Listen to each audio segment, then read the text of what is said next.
Today I'll talk about what you need to manage before taking actions.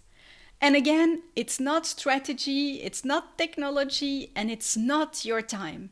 And it's something that Spotify and Apple managed really well and that the traditional music players missed. So tune in for this episode and discover what it is.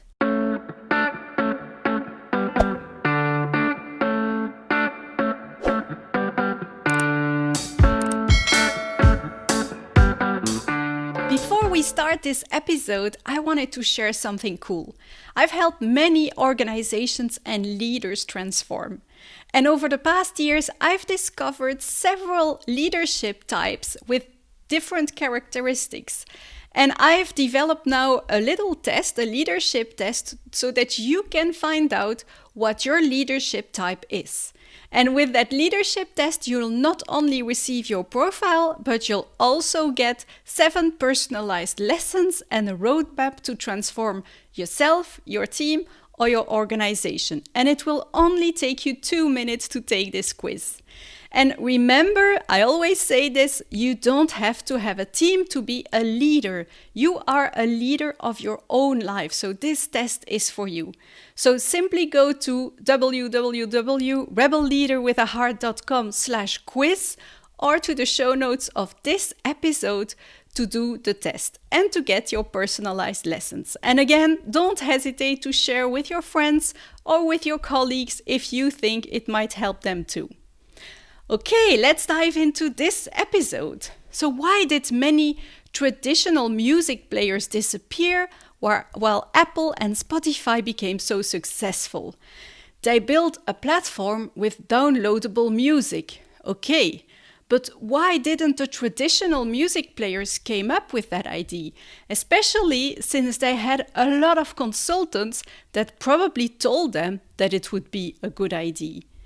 And they dismissed that idea for too long. So why is that? And it wasn't money, technology, or talent that made the difference. It was something much more important than that.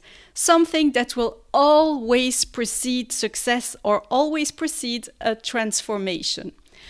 And it's something that I stumbled upon or across when I was almost 40 years old. And when I discovered this, I was wondering, why didn't I learn this in school or at university or in my early career?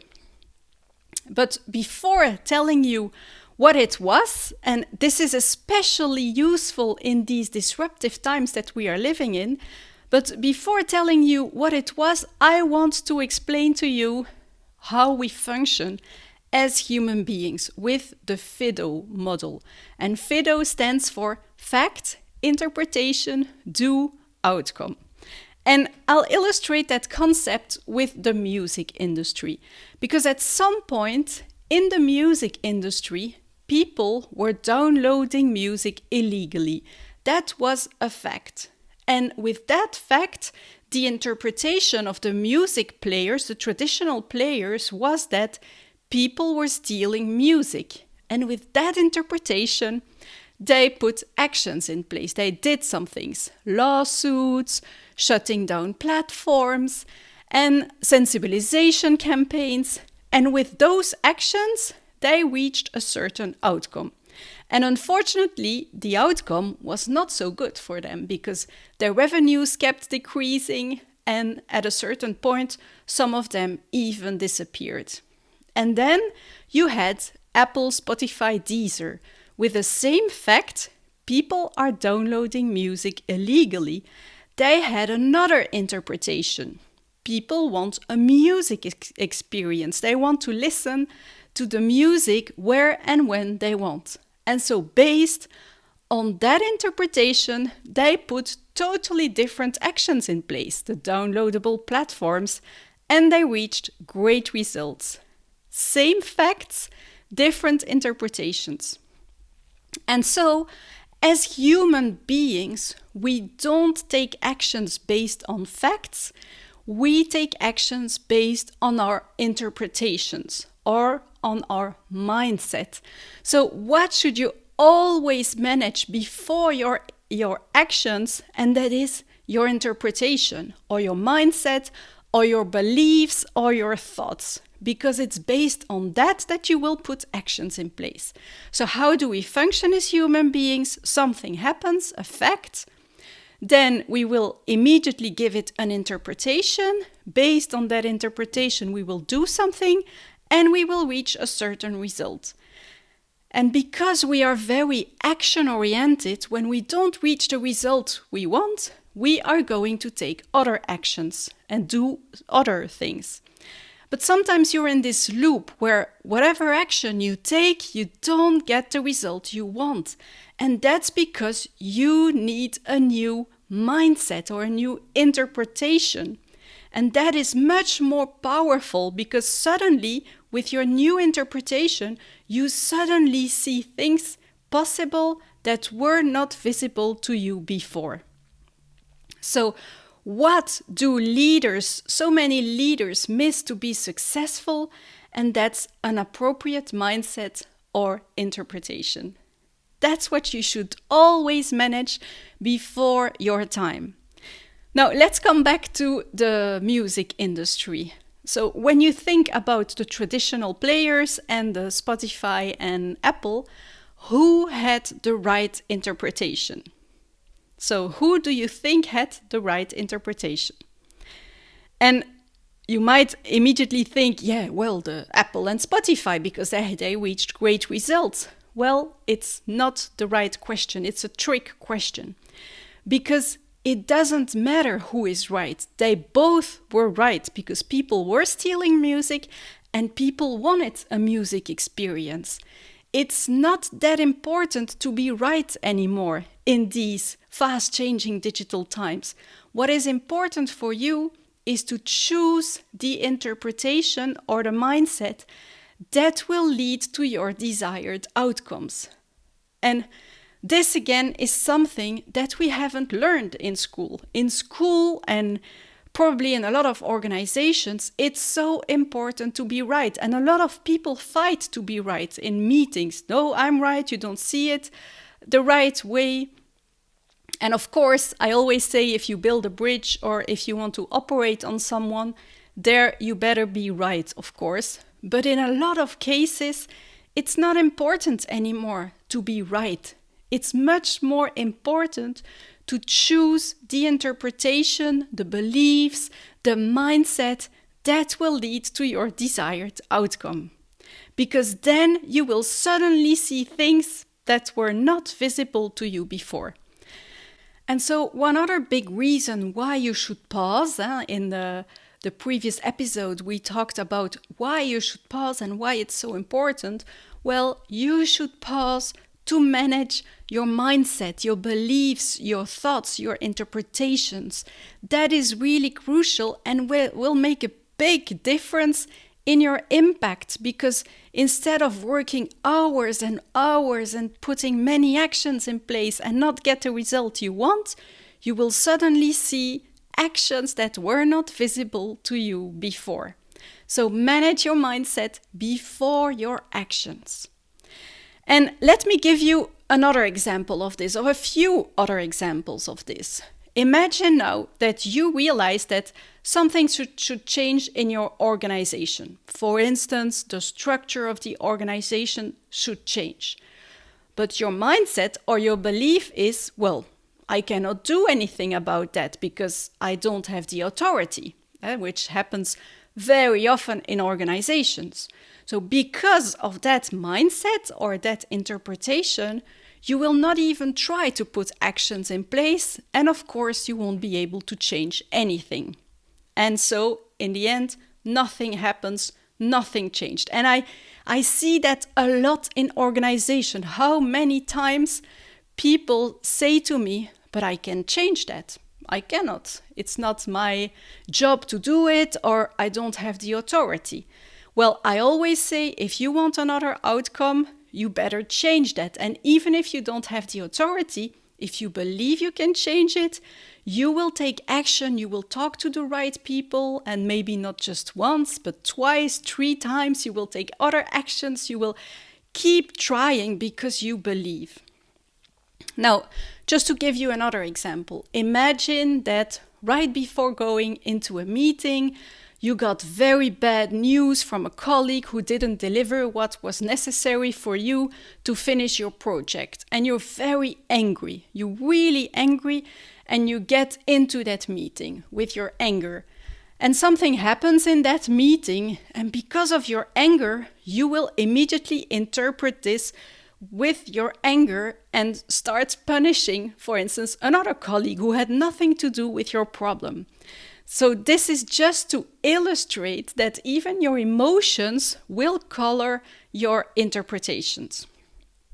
Now, another example. Imagine that you decide with your whole team to implement a new project, but you believe that this project will fail. And you start working on it all together, and then something happens, shit happens. And what happens then? You see that as a confirmation that Project X will fail. And so you don't even try to put new actions in place. And at the end, Project X fails. So often you will unconsciously attract what you believe, because another colleague of you might truly believe that Project Y will succeed. And so shit happens. But because he believes that the project will succeed, he will find a solution for that shit that happened. And then another problem or setback happens, but because he keeps believing that it will work, he keeps looking for a solution. And that's how you become successful. It's not something that happens overnight. It all starts with your belief that something is possible. And you keep believing despite every setback. So this mindset, interpretation, beliefs is what you should always manage before any action.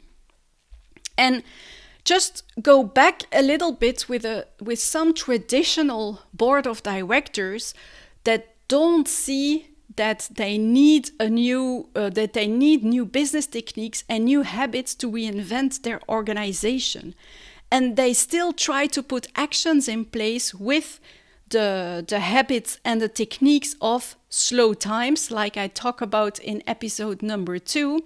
They still try that, and then they don't reach the result they want because they need to change their mindset first as well. So hopefully now you understand how important managing your mindset, beliefs, thoughts, in interpretations is important, how important that is in these fast-changing digital times, because you don't have as much time as before to try so many actions before getting to the conclusion that maybe you need to see your world with other eyes. And so now let me ask you a very powerful question here. What is it that you are not seeing yet that could prevent you from reaching the outcomes that you want? So just think about that for a second. What is it that you are not seeing yet that could prevent you from reaching great results? This question alone might really help you yourself, your organization, or your team, or your project. Okay, so in the previous episode, we talked about the techniques that you need to change and the leadership habits that you need to change. And the first habit that you should change is pausing to manage your interpretations. So I'm just going to cover now the 4 habits of slow times and what the habits are that I believe you should adopt to be successful, to have more peace of mind in these fast-changing digital times or in these disruptive times. And so instead of being action-oriented, it's not enough anymore to be action-oriented. You should now pause and manage your interpretations before your action. So it's not that you don't have to be action-oriented anymore. Of course, you still need that. But you first need to pause and to manage your interpretations. Then instead of managing your time, that's not enough anymore. Again, you should first manage your energy and your fears before your time. Because here again, if you don't have any energy, if you're full of fears, that will color your interpretations, that will make you stay in your comfort zone, that will make you resist the change, not try new things. So as a CEO, I realized that it became my number one job to manage my energy. Before strategy, cash, the people, the whatever, I had to manage my energy first, because if I didn't have energy, well, I noticed that the whole organization didn't have the energy to transform or would resist the change. So manage your energy and fears before your time. And then the habit of slow time, where you try to deliver everything, well, the new habit should be focus, but focusing means saying no to things or accepting that you won't take care of some things. Those things will not solve themselves magically. They will generate chaos that you need to accept and let go. So ironically, if you want to focus, you have to learn to say no and to let go.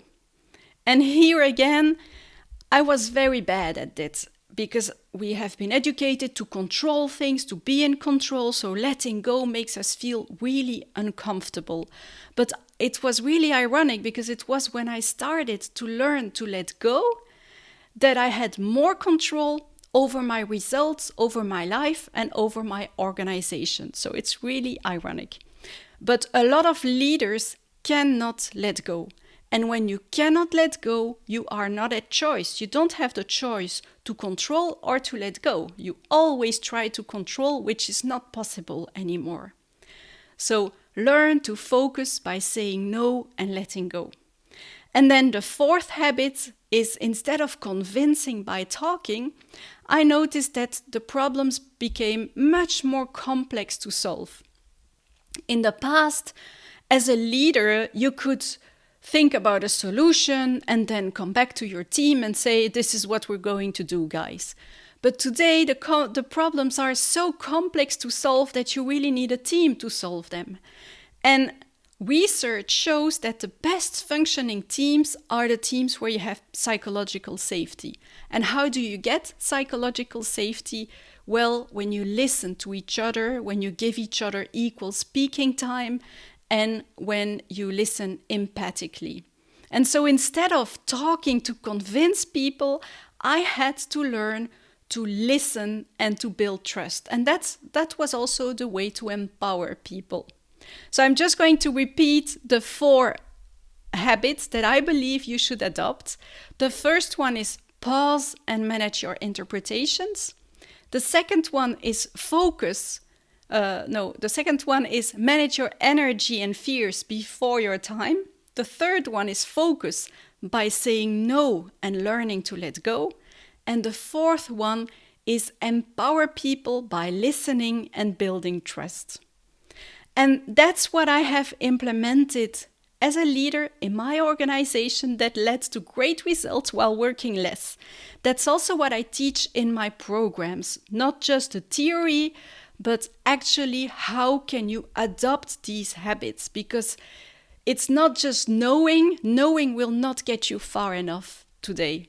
Knowledge, you have knowledge everywhere. Knowledge is only the first step. What you need to do is to embody these habits, to really become that kind of leader with these new habits, and not only when everything goes right, because there again, it's easy to be the leader you want to be when everything is okay, but you have to embody these habits even under pressure. When things are tough, when you meet a problem, when you think you're going to fail, you still have to embody these habits. And that's what I teach in my programs. So, what was this episode all about? Well, pause and manage your interpretations first, and then adopt these other habits. Okay, so in the next episode, I'll have an interview with Valérie Urbain, who is the CEO of Euroclear Bank. And I really enjoyed Valerie. I met her once and then I asked her if I could interview her because I think she really embodies the habits and leadership techniques that I believe are necessary for these fast changing digital times. And she also has a great family life with a great career. And she will share in that interview how you can have that too. And you don't have to make a choice between family life or your career. It's another choice that you will have to make. And that's what she talks about. Well, tune in for this interview and I'll see you in the next podcast.